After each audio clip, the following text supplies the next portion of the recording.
Esto afianza aún más la posición de los Estados Unidos del peligro de la construcción del puente en un escenario de guerra, que vino del 14 al 18, en ese escenario de guerra.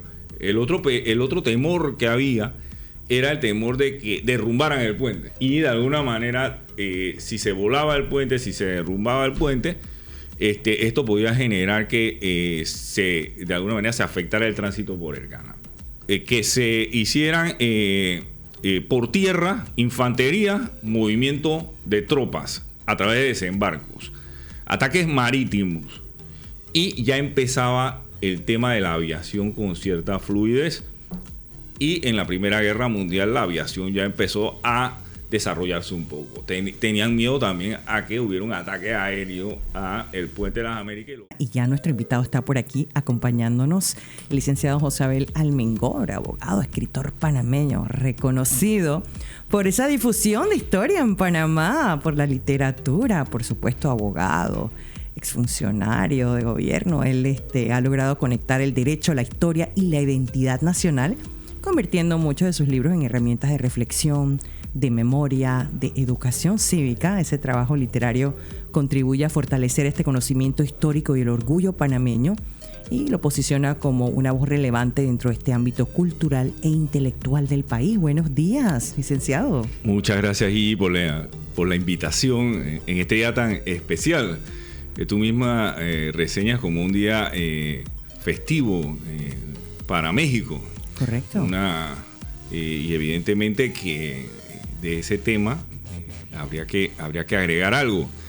1917, mira la fecha de la Constitución, una Constitución que tenía derechos sociales importantes, que muchos han pasado a Latinoamérica, en plena guerra, la Primera Guerra Mundial. En la Primera Guerra Mundial específicamente se produce esta Constitución, se da esta Constitución. Y en 1917, un año importante, porque Estados Unidos era neutral en esa Primera Guerra Mundial, y en 1917 ya se vuelve parte activa, es decir, y le declara la guerra a Alemania. Entonces, América Latina en ese momento de alguna manera se vuelve en objetivo de estas potencias de Europa. Y en Panamá, el bisabuelo de un gran amigo nuestro, Ramón Maximiliano Valdés, era el presidente, específicamente en ese momento.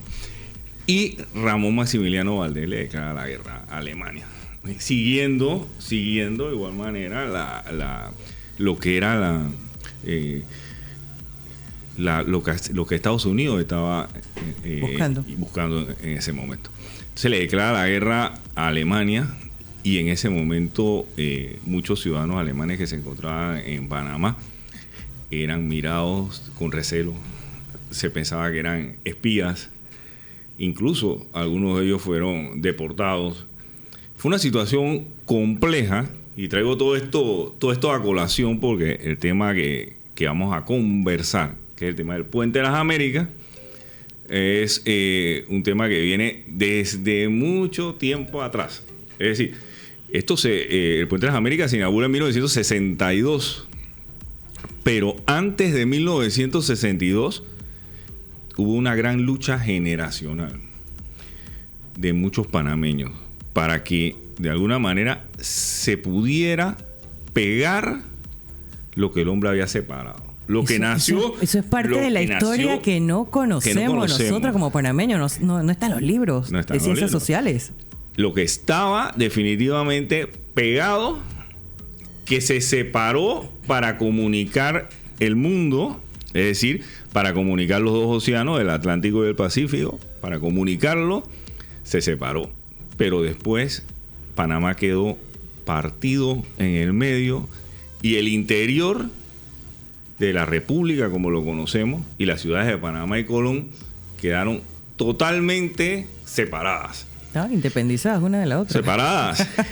Y las ciudades de Panamá y Colón fueron de alguna manera creciendo lo que era la modernidad, y el interior se fue quedando un poco atrás, producto de que esa separación era inminente.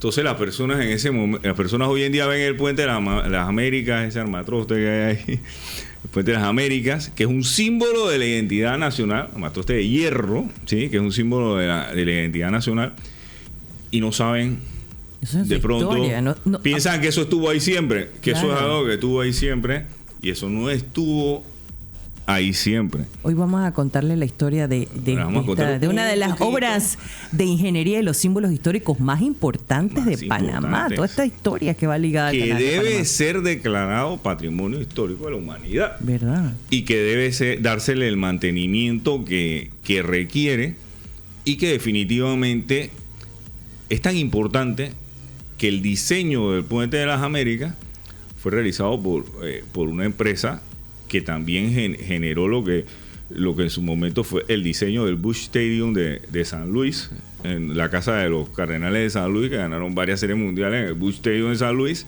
Ellos diseñaron el Puente de las Américas, también diseñaron obras de infraestructura importantísimas en Nueva Orleans, y todo ese, o sea, fue una empresa de primer nivel la que diseñó el Puente de las Américas. Pero yendo para atrás, y quiero acotar que yo no soy ni historiador ni nada de eso. Yo he investigado un poquito de historia, documentos desclasificados, y he leído un sinnúmero de cosas por ahí, pero no es que soy historiador per se, porque los historiadores después vienen y dicen, no, él dice que es historiador y no es historiador, no tiene título de licenciatura en historia. Investigador de historia. Curioso de la historia panameña. Bueno, entonces, ¿qué sucede? En 1917 empezó el debate. ¿Y por qué empezó el debate? Porque ya habían habido peticiones del gobierno de Panamá desde 1903 de que había que construir un puente o un túnel. Una de dos, un puente y un túnel. Para eso citamos a McCulloch, que es un autor importante, que es un libro que se llama Path Between the Seas, Camino entre dos océanos. Y también recientemente hay una obra de un autor británico, Mayor, que ha sido traducida por la Universidad de Panamá, y específicamente esa traducción es muy interesante porque es una publicación de más de 600 páginas de un libro que fue en su momento publicado en Estados Unidos y que cuenta todos estos temas. ¿Qué sucede cuando Panamá comenzó a hacer esas peticiones de que hiciera un puente o un túnel? Los Estados Unidos de alguna manera sentían algún temor de que construir puentes, túneles o carreteras que pudieran facilitar que se pasara del interior específicamente al área pacífica. El área pacífica es el área donde está específicamente Ancón, Balboa, todos esos puntos que son trascendentales para el canal, o para el área atlántica, y paso a explicar eso después. El área pacífica, construir el puente o el túnel facilitaría que si se daban desembarcos de tropas en las áreas más susceptibles, como sería Azuero, como sería específicamente Agua Dulce, que es un puerto grande, esos desembarcos de tropas pudieran generar que se facilitara que pasaran al área de operación del canal, es decir, al área pacífica, donde está Balboa, donde está todo específicamente La Boca. Todas esas son áreas de operación del canal, que eran áreas muy importantes. Entonces, protegidas. Entonces ellos decían, bueno, estamos al borde de un conflicto bélico y vamos a facilitar específicamente que tropas de los ejes enemigos puedan, a través de tierra, pasar hacia el área de Balboa. Y menciono esta fecha de 1917 porque es sumamente importante. El evento que iba a ser el evento más importante en el mundo era el paso del primer barco, oficialmente digo, por el canal de Panamá, que era el vapor Ancón. Ese fue el primer paso oficial. Antes del vapor Ancón hubo un paso no oficial. El que venía nadando. Pues, el paso no oficial de un barco que era de bandera francesa. Okay. Pero ese barco fue un paso no oficial. El primer paso oficial fue el vapor Ancón el 15 de agosto de 1914. Ese momento coincidió prácticamente con el levantamiento de todas las señales de la Primera Guerra Mundial. Es decir, el mundo ya en ese momento estaba entrando a una conflagración bélica. ¿Qué sucede? El paso del vapor Ancón fue monitoreado directamente por Goethals, que fue el ingeniero jefe. Washington Goethals fue el ingeniero jefe de la construcción del canal al final, el que logró el gran objetivo y que fue el primer gobernador específicamente del Panama Canal Zone. Goethals supervisó el paso del barco a través de tren. Él iba en tren. En el barco iba otro personal y el presidente Belisario Porras iba en el barco de vapor Ancón. Es decir que cuando pasó este barco, se suponía que Panamá iba a estar en el centro del universo. Y por eso el presidente Belisario Porras quiso decirle al mundo que Panamá era más que ese canal.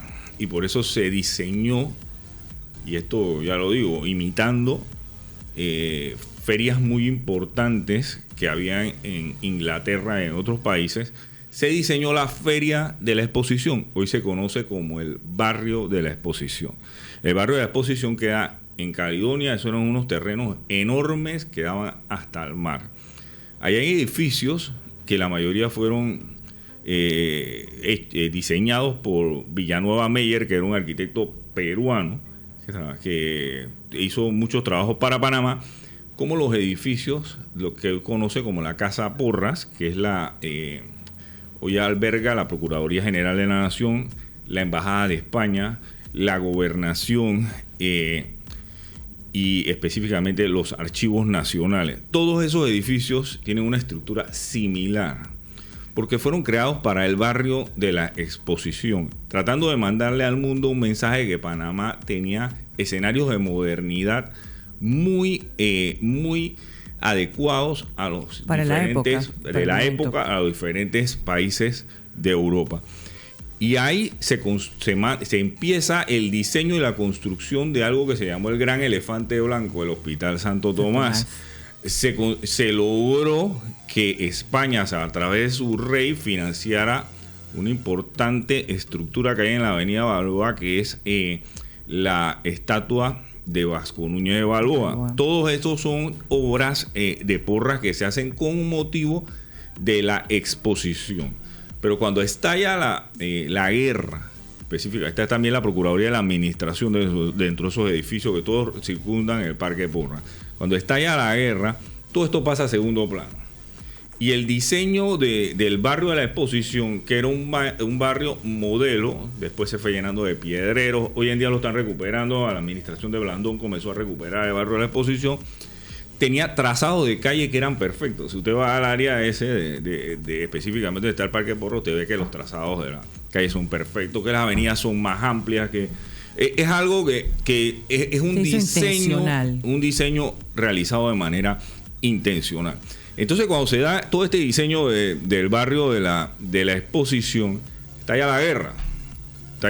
Entonces, definitivamente ya Panamá pasa a segundo plano, porque la noticia ya no era Panamá, ya era la guerra, ya no era la apertura del canal de Panamá, nada de eso.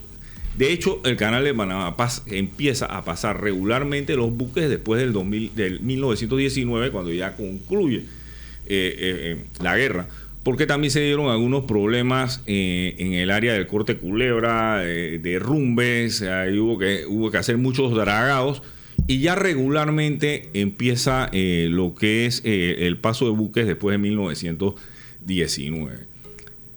Esto afianza aún más la posición de los Estados Unidos del peligro de la construcción del puente en un escenario de guerra, que vino del 14 al 18, en ese escenario de guerra. El otro temor que había era el temor de que derrumbaran el puente.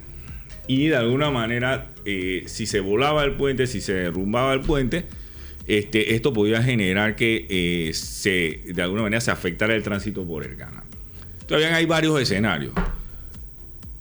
que se hicieran por tierra, infantería, movimiento de tropas a través de desembarcos, ataques marítimos, y ya empezaba el tema de la aviación con cierta fluidez.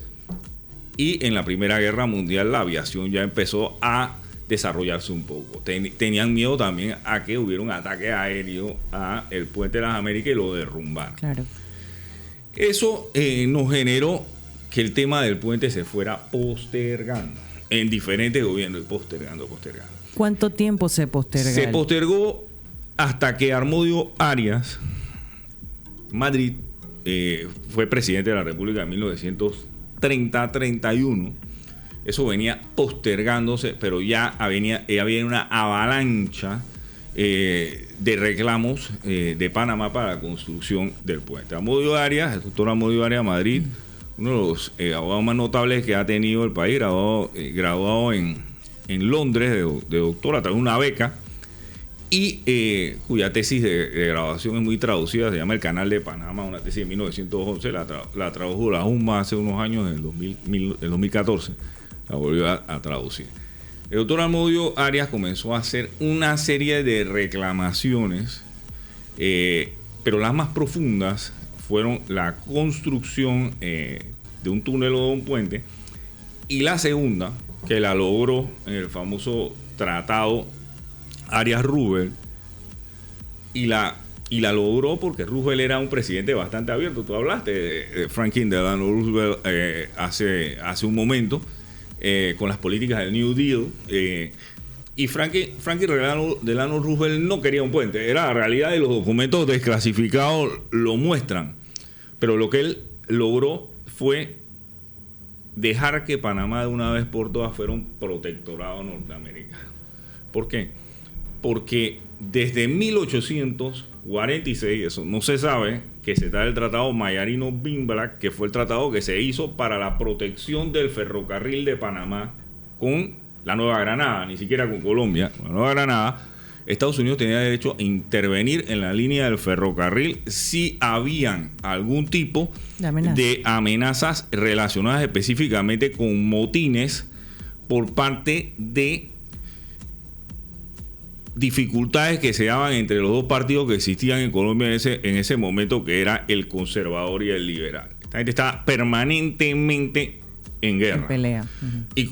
Y Panamá siempre fue conocida como el departamento rebelde. Y Panamá tuvo varios conatos de separación desde la independencia de Panamá de España. Varios conatos de separación, siendo uno de los más fuertes el de 1885, donde queman la ciudad de Colón. La ciudad de Colón la queman totalmente, producto de específicamente un conato que se da entre Prestán en Colón y en Panamá Eligio Alzuru, que se llegan a tomar el poder, y los gringos tienen que intervenir, los norteamericanos tienen que intervenir porque se quema la ciudad de Colón. ¿Cómo intervenían? A través de el cierre de los desembarcos en el mar, utilizando específicamente, y esa es una historia que la veremos después, cómo se protegió la separación de Panamá de Colombia. A través de los desembarcos en el mar se evitaba que de alguna manera se pudiera tomar realmente o controlar realmente el poder. Entonces, como Panamá era el departamento rebelde, y íbamos diciendo en ese momento, Panamá se convirtió en un protectorado, el departamento de Panamá, y desde que estuvo en la Nueva Granada, que pasó Colombia, la República de Colombia, y en 1903 se incluyó en el tratado que ningún panameño firmó, el Jaibunao Varila, se incluyó una cláusula en donde Estados Unidos podría intervenir en las dos provincias que a ellos les interesaban inicialmente, la provincia de Panamá y Colón, en el caso de que existieran contingencias que pusieran en peligro ya no el riel del ferrocarril, sino ya la operación del canal completa. Entonces, esto se incluyó en la Constitución de 1904 de Panamá, la cláusula en donde se permitía la intervención. Esa cláusula, interpretada ampliamente, permitió la intervención en las elecciones presidenciales, permitió que motines que eran motines normales se convirtieran eventualmente en situaciones que ponían en peligro la operación del canal. En 1930, Almodio Arias logró negociar para que esa cláusula quedara definitivamente obsoleta, eliminada de la Constitución y de las relaciones de Panamá con los Estados Unidos. Pero los cables que existen con relación al túnel y al puente señalaban que el presidente no quería ni un túnel y no quería ni un puente, y que definitivamente lo más que él iba a ceder era a que se pudiera colocar una ruta de ferries. El ferries. Y en la década de los 30 se colocó una ruta de ferries que eran de barcos, que cada 15 minutos pasaban los carros de un extremo al otro extremo. El Thatcher Ferry Bridge. El Thatcher. Y ahí surge el nombre de lo que posteriormente se conoció como el Thatcher Ferry Bridge. ¿Quién era Thatcher? Thatcher era el último sobreviviente de la Comisión Ísmica del Canal de Panamá, que fueron los encargados de la operación del Canal de Panamá desde sus inicios en 1914. En esa Comisión Ísmica, ¿con quién logró compartir? Logró compartir con personas tan enormes como Gorgas, tan enormes como el propio George Washington Gettles. Él logró compartir la administración del canal con estos señores. Llamaron pues en 1930 el ferry, lo llamaron Thatcher en 1930. Ahí todavía abajo del Puente de las Américas, en el área de La Boca, tú puedes ver restos específicamente de lo que era el ingreso al ferry. Las disputas continuaron y se extendieron específicamente a que se pedía entonces la construcción de una carretera a Colón, porque a Colón tampoco había carretera. No había acceso. No había acceso. Y el acceso era por ferrocarril, por mar. Y la justificación era exactamente la misma.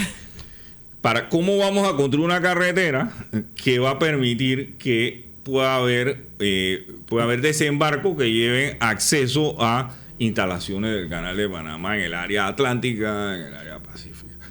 Ya en la década finales de los 40 se cedió y se hizo la carretera. Se fue flexibilizando porque se fueron protegiendo, fueron buscando mecanismos. Porque cambió, lo narra muy bien el autor de una tesis de un libro que él tiene realmente dos libros, pero uno que se llama Katis Akatay, es un autor que se llama Miles Duval Jr., que es identificado como el decano de las investigaciones del Canal de Panamá y el decano de las investigaciones del Canal de Panamá, porque él es un capitán de marina, que a él le tocó para una época bien importante, para la década de los 40, la década de la guerra, entre 40 y 44, 45, le tocó manejar todas las operaciones navales del área pacífica del Canal de Panamá. Entonces, él tenía acceso de primera línea de toda era una fuente de primera línea de toda la información que tenía contra seguridad, tenía que ver con la seguridad del Canal de Panamá. Y Miles Duval Jr. lo comienza a narrar que ya en la época de Eisenhower no se veía tanto el Canal de Panamá con una infraestructura crítica que pudiese generar de alguna manera ataques. Y él lo narra y Eisenhower definitivamente pensaba así, por eso ya Eisenhower comienza a ceder un poco más. Y ahí viene el famoso tratado Ramón Eisenhower, que no lo llegó a firmar Ramón porque falleció, fue asesinado, lo llegó a firmar realmente Dicky Arias Espinosa, que era vicepresidente, pero él y presidente posteriormente, pero se le llamó Tratado Ramón Eisenhower. En el Tratado Ramón Eisenhower ya se devolvieron otras estructuras críticas, áreas como Paitilla, otras estructuras fueron devueltas y se firmó definitivamente la construcción de un puente. Ahí en ese momento ya Estados Unidos se obligó a construir un puente o un túnel y a izar banderas banderas de manera paralela en diferentes áreas como el área del Triángulo de Shaler, que es donde se hacen las celebraciones del 9 de enero. Esa área, antes del tema del 9 de enero, por lo menos 10 años antes, ya se estaba izando la bandera de manera conjunta en el Triángulo de Shaler. Esa construcción inició por allá en el año 1958. Exacto. La construcción del puente inicia aproximadamente en el año 58.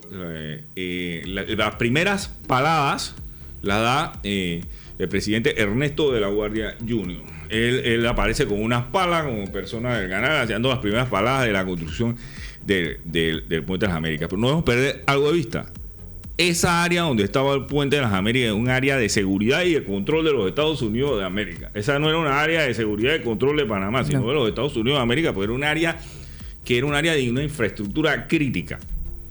Cuando se inicia el diseño y la construcción del canal del Puente de las Américas, el embajador de Estados Unidos en Panamá era Farland. Farland es una persona que yo pudiera, de alguna manera, asimilar bajo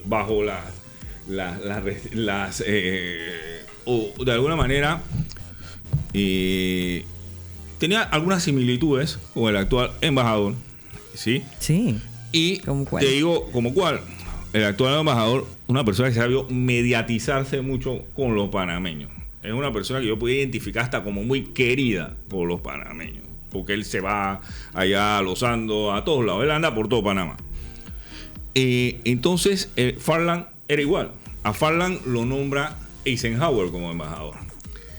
Tanto querido era Farland en Panamá que se habían reducido significativamente las protestas y motines del grupo de izquierda en el momento que estuvo Farland en Panamá. Pero llega Kennedy a la presidencia y altas personas del gobierno, de la sociedad, le piden que dejen a Farland, que Farland se quede como embajador, y Farland se queda como embajador hasta después de 1962, hasta después de inaugurado el puente. Cuando se va a inaugurar el puente, sacan nuevamente a la figura de Thatcher, que ya era un señor bastante mayor y que llegó a ser senador en los Estados Unidos, para que Thatcher participara directamente en la ceremonia de inauguración del puente. Tanto es así que la tijera que hace el corte de la cinta del Puente de las Américas, que está en la Biblioteca de la Dignidad Roberto F. Chari en Balboa, dice The Thatcher Ferry Bridge o The Thatcher Bridge. La misma tijera. La tijera. Oye, tenemos que ir a ver esa tijera, Diego. Dice eso, la tijera y la cinta. ¿Por qué? Porque ahí se tornó una discusión agria de cómo se iba a llamar el puente. Si se iba, los panameños decían que se iba a llamar el Puente de las Américas y los gringos decían que se llama Thatcher Ferry Bridge. Pero Farland, que tenía varios años en Panamá y que había conocido cómo era el sancocho, cómo estaba de caliente el tema con los grupos de izquierda y que lo había de alguna manera mantenido controlado el nivel de ebullición, conocía perfectamente que esto podía ser un problema.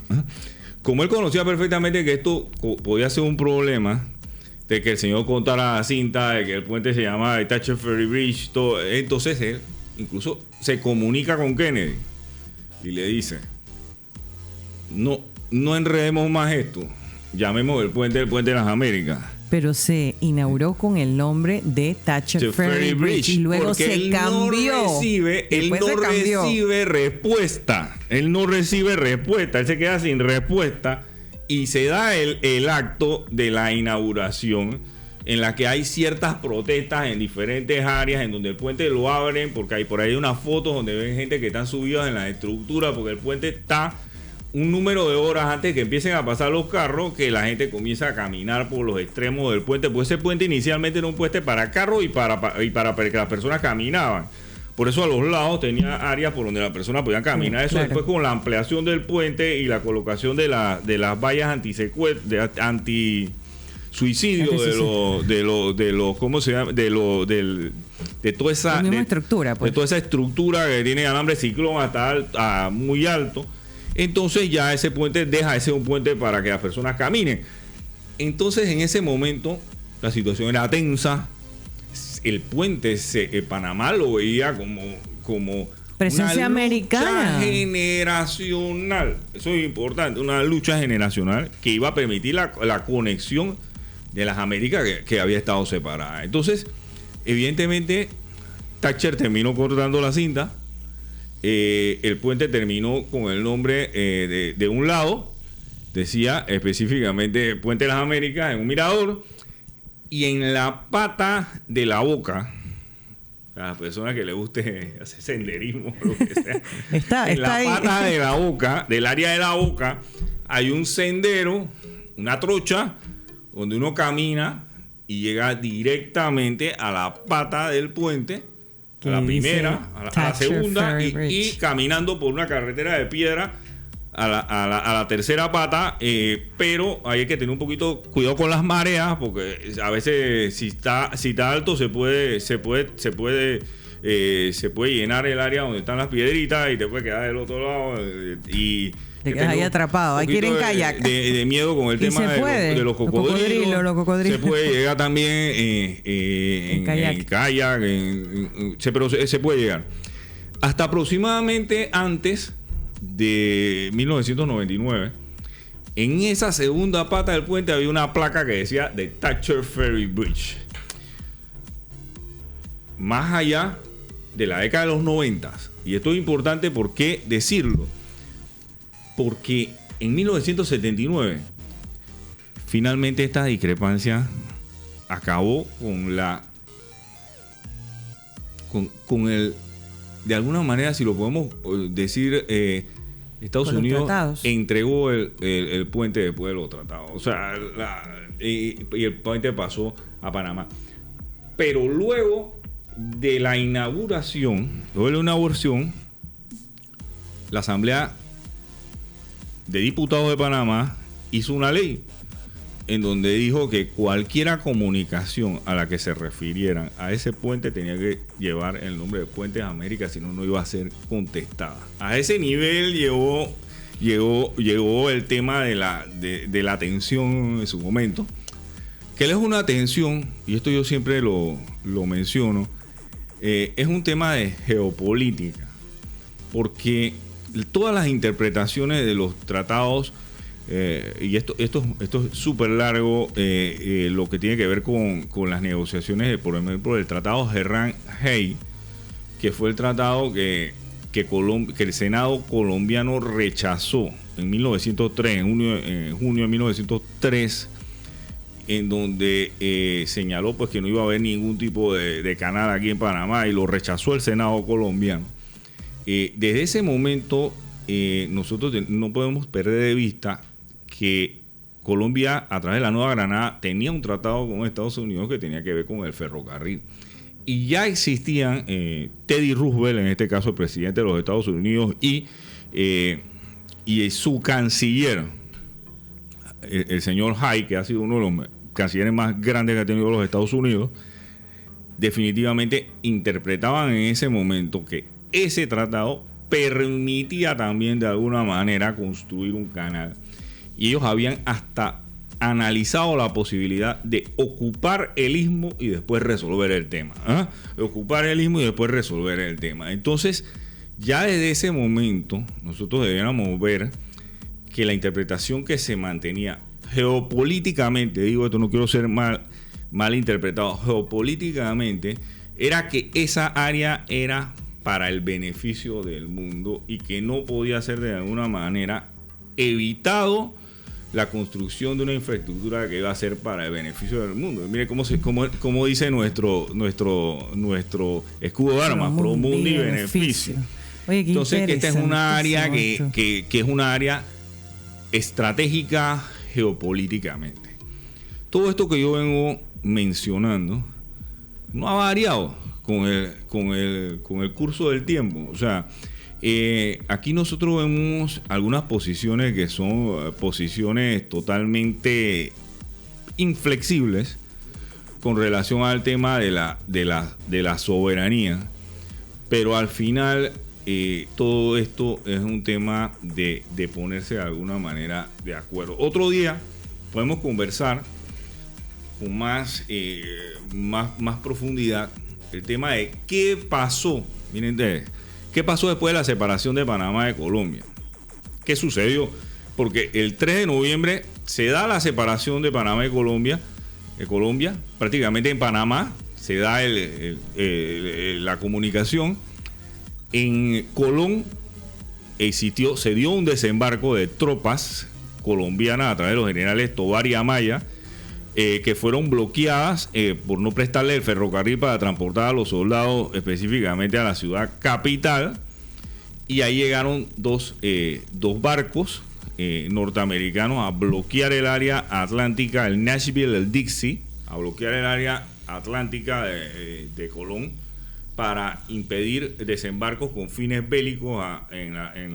Primero los norteamericanos les interesaba Colón y Panamá. Después vinieron otro tema, y esto es muy largo, Esto es muy largo, por eso que tenemos que hacer otro programa porque ya se nos acabó el tiempo. Inicia Chiriquito, esas áreas. Pero debo decirles que después del 5 de noviembre, los Estados Unidos tuvieron que colocar más de 7 embarcaciones en las costas panameñas para evitar desembarcos de tropas colombianas, para proteger y evitar los desembarcos de la costa colombiana. Para finalizar, la relación siempre ha sido armoniosa, geopolíticamente estratégica, y hay que buscar los mejores intereses para el país y no llegar a posiciones extremas. Así es. Oye, muchísimas gracias, José Abel Almengor, por esta reseña tan completa, histórica. Yo estoy aquí anonadada escuchándolo. Tiene información que no te enseñan en la escuela. O sea, duras penas reseñan un par de cositas, pero a profundidad conocer la historia es simplemente fascinante. Me encanta también que el programa, tanto tuyo, Gigi, como de Guillermo y acá, todo el equipo, específicamente ustedes, los que nos están escuchando ahora mismo, son una parte del auditorio, pero con esto de que los contenidos puedan ser enviados a través de otros mecanismos, hay la posibilidad de que más personas conozcan de los temas. Así es, vamos a publicar. Gracias a Diego, que siempre está. Diego en controles, gracias Diego. Vamos a darle paso entonces a Camilo Coronado. Yo soy Gigi, tu voz, y me encantó estar contigo. Nos escuchamos aquí mañana a las 10. Chao, chao.